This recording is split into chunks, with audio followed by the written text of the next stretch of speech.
Laymen's evangelical fellowship స్థాపకులు కీర్తిశేషులైన దానియేలు గారు 1962వ సంవత్సరం మార్చి 24వ తేదీన చేసిన ప్రసంగము యెషయా గ్రంథము 55వ అధ్యాయం 8-9 వచనాలు.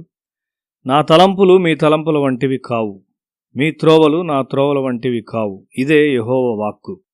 ఆకాశములు భూమికి పైన ఎంత ఎత్తుగా ఉన్నవో మీ మార్గముల కంటే నా మార్గములు, మీ తలంపుల కంటే నా తలంపులు అంత ఎత్తుగా ఉన్నవి. దేవుడు మాట్లాడుచున్నాడు. మనిషి తన జీవితమును గజిబిజిగా చేసుకుంటాడు. ఎందుకనగా తన తలంపులను దేవుని తలంపులను కలిపివేయుచూ ఉంటాడు. ప్రతి క్రైస్తవుడు దేవుని గూర్చిన తలంపులను కలిగి ఉంటాడు. అతడు దేవునికి తన సమయమునిచ్చుండగా దేవుని తలంపులకు తన తలంపులకు సంబంధించిన నిష్పత్తి పెరుగుచుండును. అతడు దేవుని వాక్య ధ్యానం మీద సమయమును వెచ్చిస్తుండగా తన తలంపులు తీసివేయబడి దేవుని తలంపులు అతనిలో స్థాపించబడతాయి. ఒట్టిగా బైబిల్ చదివితే చాలదు, నీవు దాన్ని ధ్యానించాలి.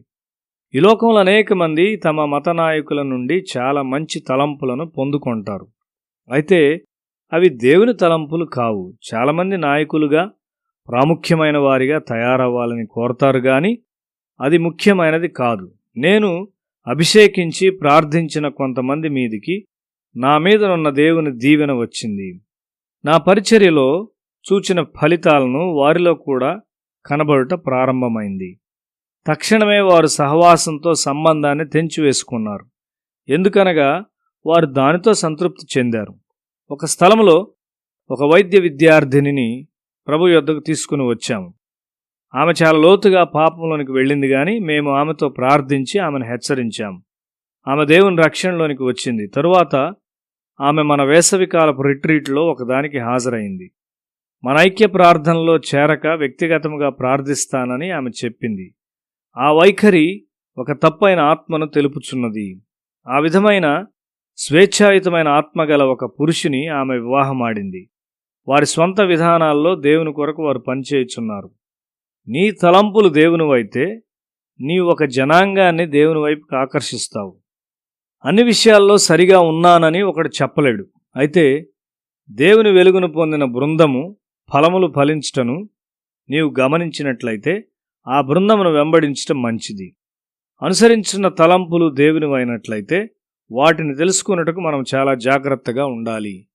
కొందరు నన్ను ఒక పాదిరిగా ఉండమని నాకు సలహా ఇచ్చారు. అయితే దేవుడు కాదు అని చెప్పాడు. దేవుని తలంపులు మనలాంటివి కావు. ఒక మిషనరీ నన్ను అమెరికాకు ఆహ్వానించాడు గాని అది దేవుని తలంపు కాదు, నేను వెళ్ళలేదు. మన జీవితాల్లో దేవుని తలంపులు కాని తలంపులను గూర్చి మనం భయపడాలి. దేవుని తలంపులు నీలో క్రీస్తును తయారు చేస్తాయి.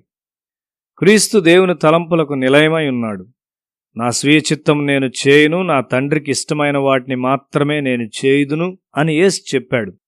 యోసేపు, మోషే, దానియేలు దేవుని తలంపులను సక్రమంగా అనుసరించట్లో చాలా శ్రద్ధ కలిగి ఉన్నారు. ఎంత త్వరగా దేవుని తలంపులు నీలో స్థిరపడితే అంత మంచిది.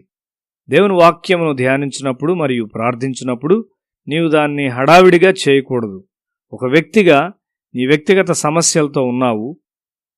ప్రభువు ముందు వాటిని నీవు పెట్టవలసి ఉన్నావు. అప్పుడు ఆ సమస్యలు, పరిస్థితులను గూర్చి ఆయన తలంపులను దేవుడు నీలో పెట్టును. దేవుడు మనతో మాట్లాడును. కాబట్టి మనము ఆయనకు సమయమునిచ్చుట అవసరం. వర్షం వచ్చిన వెంటనే భూమి మీద మొక్కలు పెరుగుటను మనం గుర్తిస్తాం. విత్తనములన్నీ మొలకెత్తుట ప్రారంభమగును. దేవుని తలంపులు నీలో ఉండి పరిశుద్ధాత్ముడు నీ మీదకి వచ్చినట్లయితే దేవుణ్ణి మహిమపరచున్నది మాత్రమే నీలో నుండి వచ్చును. ముండ్ల చెట్లకు బదులు ఫలమునిచ్చు చెట్లు వచ్చును. యాన్ ప్రెస్టన్ జీవితంలో ఇది చూపబడింది. ఆమె చెడు ప్రవర్తన అదృశ్యమైపోయింది. యేసు యొక్క తీయనైన సహనము ఆమెలో చూపబడింది. ఆమె బుద్ధిహీనత కనబడకుండా పోయింది. ఆమె నుండి దేవుని జ్ఞానము చూపబడింది. దేవుని నీతికి సంబంధించిన అనేక భాగములు ఆమెలో మొలకెత్తాయి. అది చెట్లు చప్పట్లు కొట్టుట వలె ఉన్నది. యెషయా గ్రంథము 55వ అధ్యాయం 12వ వచనము. దేవుని మహిమపరచు గుణము ఆమెలో విస్తరించింది. దేవుని వాక్యములోని సత్యము విషయమై జాన్ వెస్లీ గ్రహింపు చాలా లోతైంది. క్రైస్తవ సంఘములోనికి ఒక లోతైన పరిశుద్ధతను ఆయన తీసుకుని వచ్చాడు. ఆయన సంఘం వారు పరిశుద్ధతను గూర్చిన సూత్రములను ఎంతో జాగ్రత్తగా అనుసరించారు. ఆయన ఆయన సంఘము లోక సంబంధమైన సౌఖ్యమును ప్రేమించుచు పాపముతో నిండిన వారిని ఎదుర్కొన్నారు. ఆ సంఘము దేవుని తలంపును కలిగి ఉన్నది. పరిశుద్ధత ఎక్కడ ఉండునో అక్కడ దేవుని తలంపులు స్థిరపరచబడతాయి. యోసేపు పరిశుద్ధత కలిగి ఉన్నాడు. దేవుని తలంపులు స్వేచ్ఛగా అతనికి వచ్చాయి. ఫరో యొక్క కలలోని దేవుని తలంపులను అతడు సులభముగా గ్రహించాడు. సాతాను తన ఆలోచనలో కొన్నింటిని మనలో పెట్టుచు అవి వేరుపారి ఫలమునిచ్చినట్లు ప్రయత్నించును. ఆ తలంపులు మనలో ఏమి చేయునో అతనికి తెలియను. అయితే దేవుని తలంపుల నుండి సాతాను తలంపులు వేరు చేయునట్లు దేవుని వాక్యమును మనం అనుమతించాలి. నీవు దేవుని తలంపులు కలిగి ఉన్నప్పుడు దేవుని రాజ్యములో క్రీస్తును పోలిన ఒక ప్రతినిధిగా నీవు తయారవుతావు.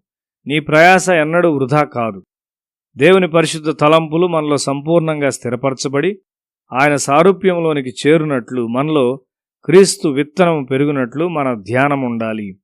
పరిశుద్ధాత్ముడు తలంపుల్లోని భావాలను పరిశుద్ధపరచును.